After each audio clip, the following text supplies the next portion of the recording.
Olá, meu nome é Carlos Honorato, seja muito bem-vindo. Nós vamos falar um pouquinho sobre as tarifas do Trump e como isso pode impactar o seu bolso, a sua vida, você aí que não tem nada a ver com essa história.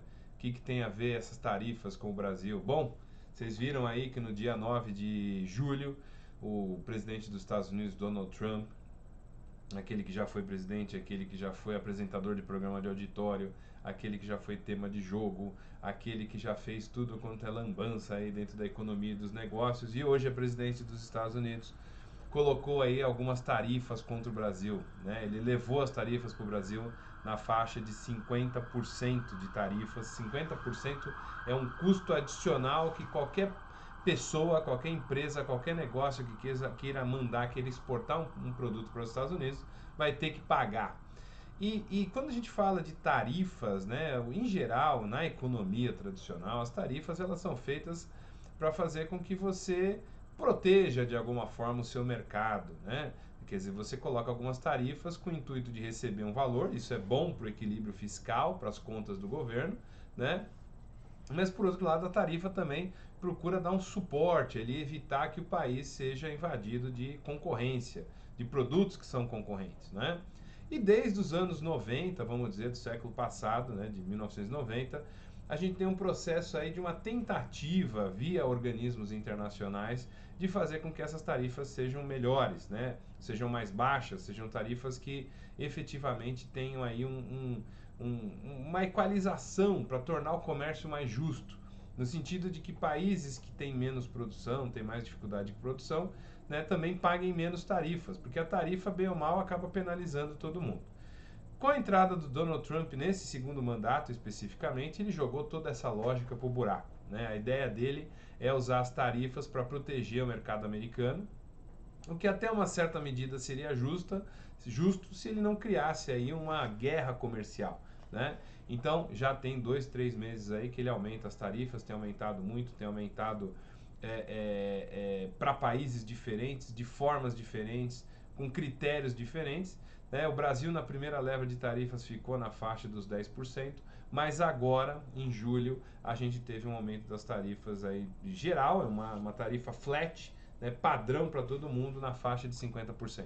Então, a partir de 1º de agosto, qualquer país, qualquer empresa, qualquer negócio que vai exportar para os Estados Unidos vai ter que pagar aí 50% a mais de impostos, né, para o governo americano. Na prática, né, os nossos produtos ficam 50% mais caros, tá?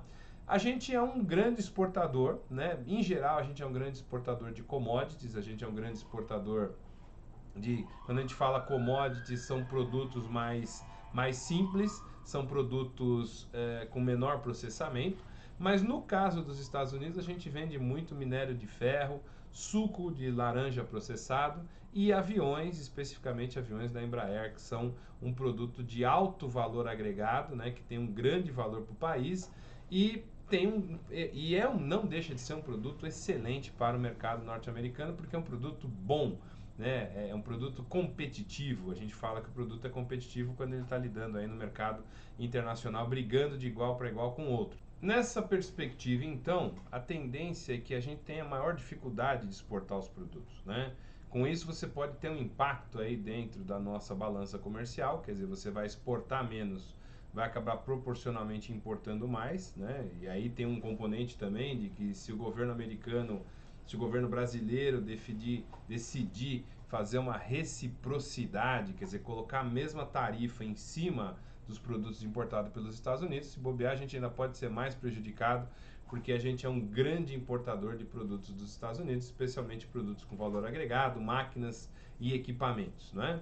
Então, nessa perspectiva, quer dizer, quando você tem aí uma tarifa restritiva ao governo brasileiro, você começa a fazer com que o que acontece, né? A gente vai ter que encontrar outros mercados para isso. E não é algo tão fácil. Quer dizer, alguém que está fazendo um pedido de compra de um avião, ele não vai mudar isso do dia para a noite. E por outro lado, a gente também não vai conseguir outra pessoa que compre esse avião. Numa mesma perspectiva, quando eu estou falando de soja, de carne, você tem uma produção que é feita para o mercado americano. E essa produção feita para o mercado americano, você vai ter que arrumar um outro cliente, um outro país, uma outra empresa que vai importar esse produto, né? Então, nesse primeiro momento, a gente tem um desarranjo, provavelmente um desarranjo das contas externas, você vai ter alguns prejuízos com as empresas que estão produzindo aqui, e você pode ter um impacto imediato no dólar, quer dizer, o próprio risco do Brasil aumenta, o risco do Brasil como um país, como uma economia forte, essa percepção diminui, porque você tem o maior comprador do mundo colocando uma taxa de 50% em cima, e por outro lado, a gente precisa buscar outros mercados, outras oportunidades, né? De outro lado, com esse aumento do dólar, né, você provavelmente também vai ter um aumento da inflação. O que pode ser compensado de alguma outra maneira, quer dizer, parte, por exemplo, da carne que seria exportada para os Estados Unidos pode vir para o mercado interno brasileiro. Então, de repente, corre o risco até da picanha ficar um pouquinho mais barata, né, do preço das carnes ficarem um pouco mais baratos aqui para o Brasil. Né? Isso não é exatamente uma boa notícia, porque, por outro lado, você deixa de ter divisas, você deixa de exportar, né? E, de uma certa maneira, se o dólar aumentar, você vai ter aí um aumento de custo, um aumento da inflação. Né? Tudo isso ainda é bastante incerto, é bastante complexo, porque a gente tem visto que o Trump, nas suas medidas, e quando a gente fala Trump, é o Trump mesmo, o presidente dos Estados Unidos, não são os Estados Unidos, ele vai e volta. O pessoal tem até chamado a política do Trump de Trump always chicken out, que em inglês taco, né? Parece coisa de mexicano, mas o taco, Trump always chicken out, significa que o Trump sempre arrega, sempre se acovarda, né? Sempre volta atrás. Isso em parte é verdade, não dá para contar com isso na galinha, né? Com o ovo na cloaca da galinha. Isso não é verdade, porque ele tem tido posturas bastante firmes, né? E muito erráticos, quer dizer, o Trump tem uma habilidade genial de dominar a agenda. Então, há um mês, 2 meses atrás nós estamos falando de tarifa, um mês atrás a gente estava falando de Israel e Irã, hoje nós estamos falando de tarifa no Brasil e sabe lá qual que é a agenda de amanhã. Mas o fato é que mesmo que todas as vezes ele volte atrás ou refreie ou mude a posição, ele volta para trás, só que ele deixa um estrago lá na frente, que é o estrago que ele está fazendo na economia brasileira, nas expectativas e por que não na política. Porque pela primeira vez, né, parece que enfim, nessas tarifas está implícito um componente político aí de uma defesa do ex-presidente Jair Bolsonaro, né? Tem gente que alega aí que os filhos do Bolsonaro, que esse pessoal da extrema direita que está vivendo lá nos Estados Unidos, puxou sardinha e empurrou o Trump para tomar essa decisão. Se fizeram isso, são também traidores da pátria, né? Quer dizer, são os patriotas de Araque que vão para os Estados Unidos querer colocar pressão em cima do Brasil.